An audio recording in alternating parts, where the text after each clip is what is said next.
we'll begin with angular momentum.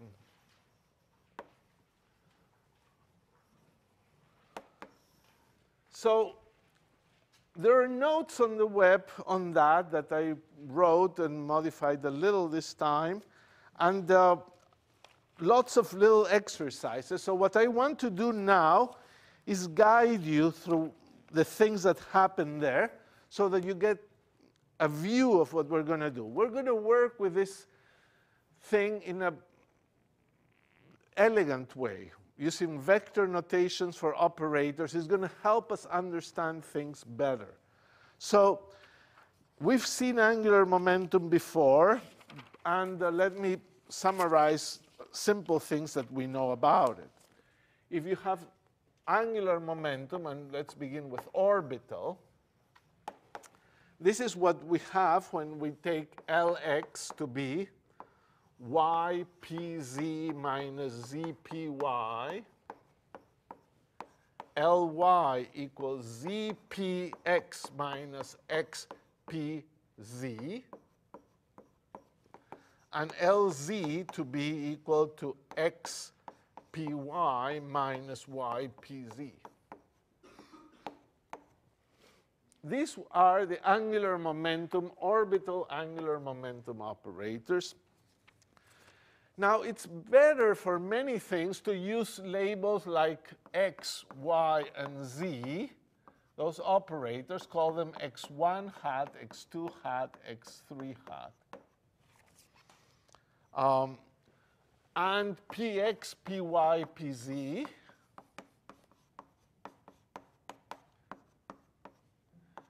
P1, P2, P3.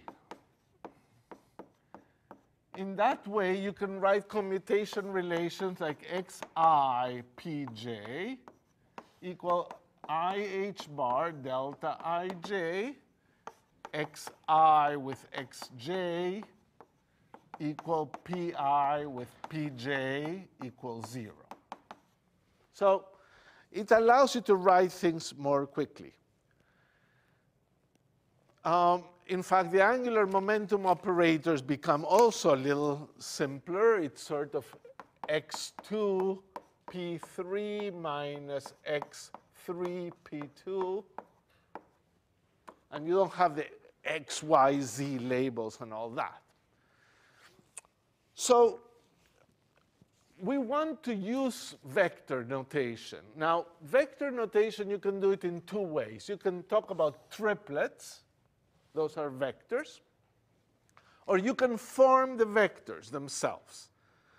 Now, if you form the vectors, you get objects that sometimes are a little disconcerting, but we try that they not be so. So here is the R vector operator. You could think of it as the triplet of x, y, and z, but let's call it like this. X thing times the first basis vector plus y operator times the second basis vector plus z operator times the third basis vector. And we've done things like that. And we understand that these basis vectors really don't talk with these operators. They can be moved across each other. The basis vectors are sort of things that help you write expressions rather than talking about triplets. Same thing for momentum. You would put, let's do it this way, P1 E1 plus P2 E2 plus P3 E3. And finally, well, angular momentum, the vector operator. You've done a lot of the angular momentum vector operator for spin. So here you would put Lx or L1 E1 plus L2 E2 plus L3 E3. So those are ways to write equations that carry all the operators and treats them as vectors, even though they're operators. So they're unusual vectors. They're vectors whose components are operators. They're not numbers. So the obvious question is, what changes then? So we're going to define dot product and cross products as we had before. And, but we have to be a little aware that when we write these things, we could make a mistake unless we're not careful. So here are two vector operators.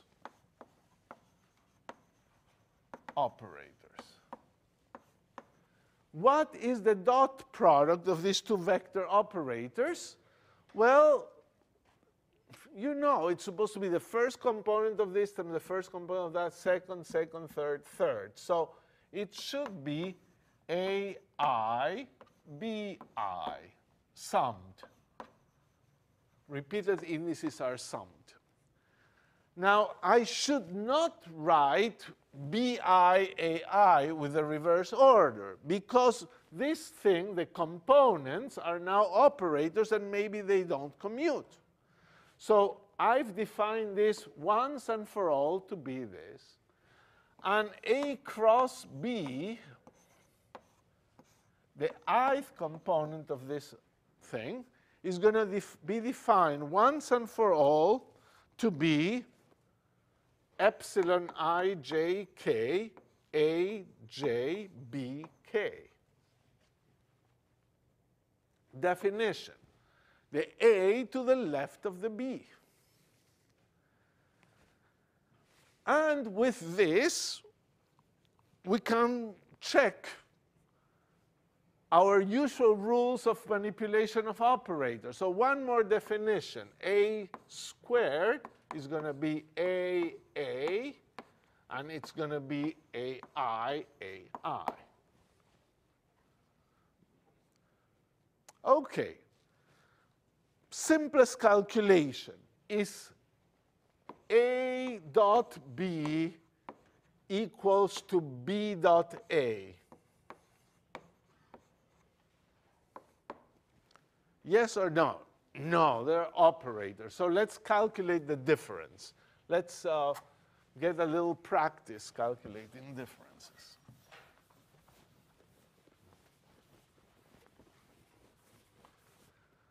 So I write A dot B is equal to AI BI. It's summed. So then I say, oh, that's AI BI plus BI AI. You see, the commutator is AI BI minus BI AI, and I add it back. But this thing, BI AI, is B dot A. So here I got a formula. A dot B is equal actually to B dot A plus this commutator AI BI. And now you've got a new formula for operator vector analysis. A dot B and B dot A are not the same, but they differ by this thing. And a very important corollary, very famous corollary, what is R dot P? Is it the same as P dot R? If you're working in quantum mechanics, you may be tempted, oh, R dot P and P dot R are the same, but R and P don't commute. So what is the difference? R dot P is equal to P dot R plus Xi Pi. And how much is that? Sorry? IH bar? 3 IH bar. Yes, don't forget the sum. This is supposed to be sum. So this says x1 commutator P1, x2 commutator 3 IH bar. So here is a famous formula. Rp differs from PR plus 3 H bar I. IH bar, people write. IH bar. OK. Another formula that it's immediately you would be curious to know, well, the dot product was supposed to be symmetric. It's not. The dot product, the cross product is supposed to be antisymmetric. Is it or not? A cross B sub I is equal to epsilon ijk aj bk. Okay, what do I do next? I want to move the A and B's around. So I'm going to replace this by a commutator plus the other ordering, ijk, and I put here, well, this would be a parenthesis, aj bk commutator plus bk aj.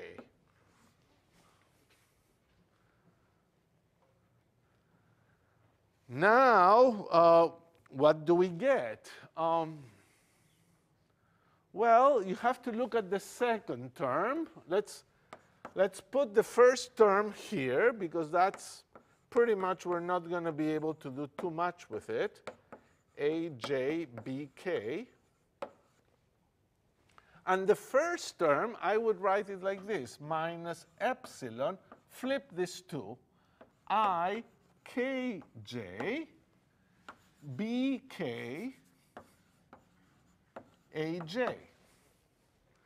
If you do it like that, then it sort of fits nicely with the definition of the cross product, because in the cross product, the first label goes here, the second label goes with the last label of the epsilon. So this thing is minus B cross A, and that was A cross B, plus epsilon ijk ajbk.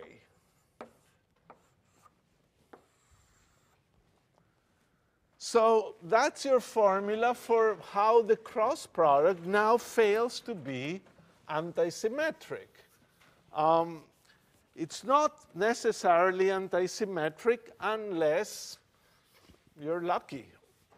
So here is a property that you should try to think about. How about R cross R? Is it 0 or not 0? R cross R. You could say, oh, well, what can I do here? Well, R cross R minus R cross R, I would have 2R cross R should be equal to this, but both components are x's. So R cross R is 0. P cross P.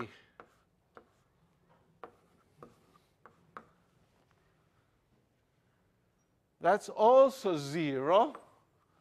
And therefore, say, L cross L, is it 0? Maybe, is that right? No. L cross L, we'll see it a little later, but it's not 0 because one L with another L don't commute. Lights. Hi. Okay, so L cross L is actually not 0 because this thing is not 0. We'll talk about it in a little later, but actually this is a very famous one. L cross L is proportional to L with an H bar. It's a lovely formula. So another interesting thing, well, what is the R cross P? R cross P, for this formula, we minus P cross R. And how about the other term? Is it 0 or not 0? Is R cross P equal to minus P cross R, or does that fail?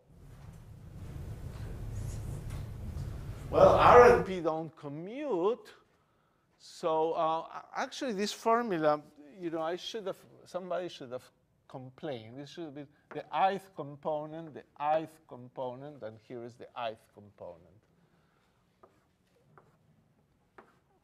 So ith component, let's look at here.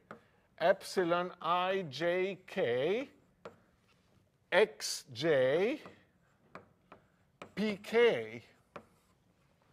But xj and pk is ih bar delta jk.